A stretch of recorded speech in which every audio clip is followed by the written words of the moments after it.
Assalamualaikum warahmatullahi wabarakatuh. Salam sejahtera untuk kita semua. Om Swastiastu, Namo Buddhaya. Halo, rekan-rekan pegiat anti korupsi di Indonesia, semangat pagi, pagi, pagi, pagi. Berjumpa lagi bersama saya Denny Oktaviori, penyuluh anti korupsi dari Inspektorat Kabupaten Blitar dalam kegiatan penyuluh anti korupsi. Baiklah, sebelum saya memulai sesi saya ini, izinkan saya memberikan dua buah baik pantun kepada Bapak Ibu sekalian. Berangkat sekolah jangan terlambat. Memakai seragam juga berdasi. Kita bisa menjadi hebat jika kita jauhi korupsi. Buka TV, lihat berita. Ada kasus korban pesayat. Maling bukan budaya kita. Apalagi maling uang rakyat. Baiklah rekan-rekan sekalian, hari ini kita akan membahas bagaimana cara kita untuk dapat membedakan hadiah dengan gratifikasi, hadiah dengan pemberian atau penerimaan suap serta pemerasan supaya kita dapat terhindar dari perbuatan yang digolongkan ke dalam tindak pidana korupsi. Rekan-rekan sekalian, memberi dan menerima hadiah sudah menjadi hal yang lumrah dalam kehidupan sehari-hari kita. Tapi perlu kita ketahui di sini bahwa hadiah tersebut dapat berevolusi atau dengan kata lain dapat berubah dari yang awalnya bersifat netral menjadi sebuah pemberian yang bersifat ilegal atau terlarang. Hadiah sebenarnya adalah sebuah bentuk pemberian yang bersifat wajar pada awalnya, memiliki sifat kekeluargaan, serta tidak terkait sama sekali dengan jabatan.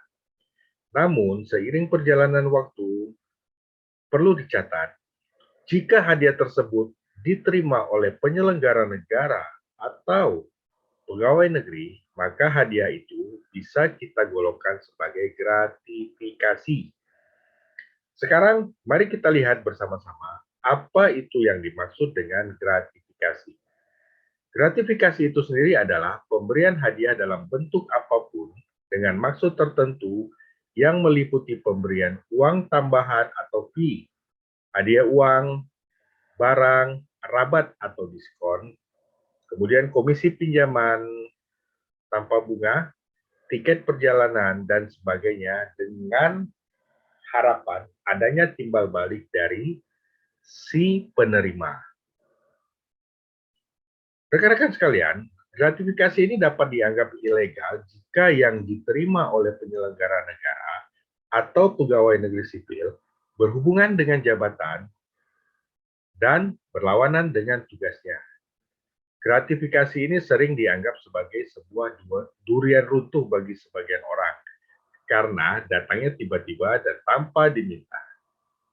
Nah, terkadang yang perlu kita ingat bahwa seorang pemberi gratifikasi awalnya tidak pernah menuntut apa-apa. Namun, yakinlah, di ujung-ujungnya malah akan berakhir meminta sebuah bentuk balas budi. Oleh karena itu, seorang penyelenggara negara atau pegawai negeri harus bisa menganalisis apakah gratifikasi yang mereka terima masih bersifat netral.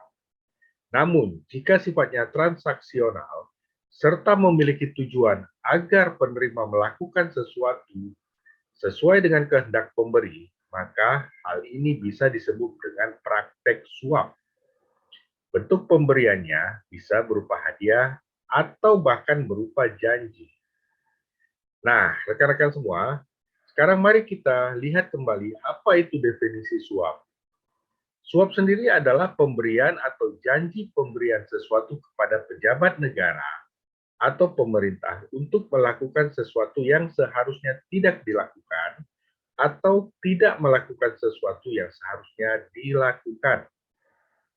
Jadi, rekan-rekan semua, ketika sebuah hadiah diberikan oleh pemberi kepada seorang penyelenggara negara atau pegawai negeri dengan adanya harapan agar terjadi timbal balik di antara mereka, maka inilah yang kita namakan dengan gratifikasi.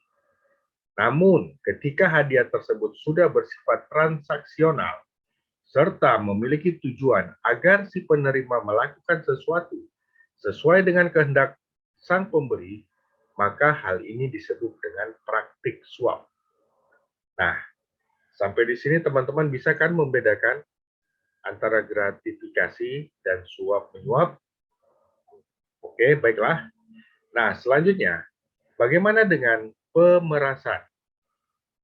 Nah, pertama-tama, mari kita lihat definisi dari pemerasan.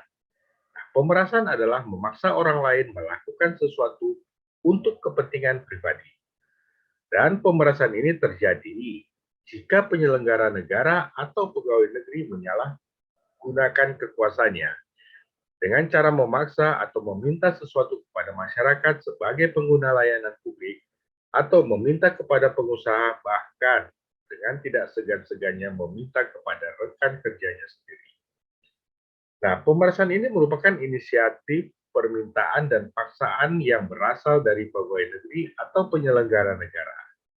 Nah, pada pidana pemerasan yang dihukum pidana hanyalah pihak penerima saja. Untuk lebih jelasnya, mari kita lihat gambar berikut ini. Jadi di sini kita lihat ada gratifikasi, suap, dan pemerasan. Gratifikasi itu berhubungan dengan jabatan, bersifat inspektif atau menanam budi. Yang ketiga, tidak membutuhkan kesepakatan atau transaksional. Contoh, seorang pengusaha memberikan hadiah voucher belanja kepada pegawai negeri dikarenakan merasa terbantu dalam pengurusan proses perizinannya. Kemudian suap. Suap ini sifatnya transaksional atau pertemuan kehendak antara pemberi dan penerima. Kedua, umumnya dilakukan secara tertutup.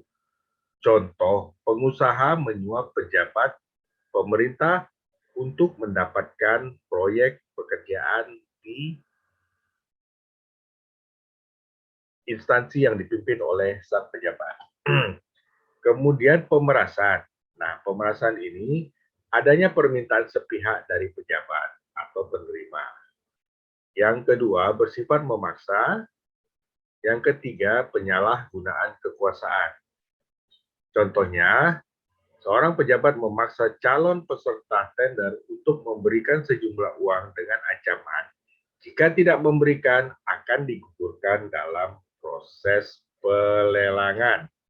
Jadi, sampai di sini rekan-rekan semua bisa kan membedakan apa itu gratifikasi, suap, dan pemerasan.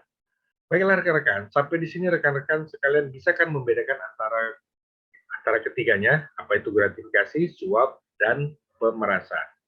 Saya yakin tentu saudara-saudara semua bisa. Kalau masih belum, silakan diulangi lagi video saya ini kembali. Nah, teman-teman, yang namanya pemberian hadiah akan jauh lebih bermakna kalau tidak ada maksud tersembunyi di baliknya. Jika rekan-rekan semua, khususnya penyelenggara negara atau pegawai negeri, ada menemukan hal-hal seperti itu, ayo segera laporkan serta kenali lebih jauh apa itu gratifikasi yang kita terima agar kedepannya Indonesia yang kita cintai ini bisa terbebas dari korupsi. Sebelum menutup sesi ini, saya akan memberikan 2 buah bait pantun lagi untuk rekan-rekan sekalian. Rekanan datang mengantar barang. Barang dikirim oleh orang berdasi. Wahai anak muda zaman sekarang, marilah kita jauhi korupsi. Jalan-jalan ke rumah Anggi. Sebelum pergi, angkat jemuran. Integritas kita haruslah disertai dengan kejujuran. Baiklah rekan-rekan semua, saya akhiri sesi penyuluhan saya ini. Dan akhir kata saya mengucapkan wabillahi taufiq wal hidayah. Wassalamualaikum warahmatullahi wabarakatuh. Dan terima kasih untuk kita semua. Sampai jumpa lagi.